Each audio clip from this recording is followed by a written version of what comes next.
সরকার সহ্য না করলে একটি নিরপেক্ষ নির্বাচন কমিশনের সুষ্ঠু ভোট আয়োজন করা সম্ভব নয় বলে মন্তব্য করেছেন সংস্কার কমিশনের প্রধান বদিউল আলম মজুমদার। শুক্রবার 29 নভেম্বর বেলা 11:30টার দিকে এফডিসিতে সুষ্ঠু নির্বাচনের জন্য প্রার্থী ও নাগরিকদের ভূমিকা নিয়ে ছায়া সংসদে তিনি এই মন্তব্য করেন। তিনি বলেন, গত 3 নির্বাচনে যারা নির্বাচনী অপরাধ করেছে তাদের শাস্তির আওতায় আনা উচিত। সবচেয়ে বড় অপরাধ করেছে নির্বাচন কমিশন।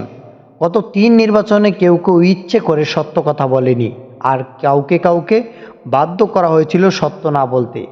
নতুন নির্বাচন কমিশনের বিষয়ে সংস্কার কমিশনের প্রধান বলেন, বৃক্ষ তার ফলে পরিচয়। এই ইসির জন্য বড় চ্যালেঞ্জ নেই, কারণ গতবারের মতো ক্ষমতাসীন রাজনৈতিক দলের চাপ নেই।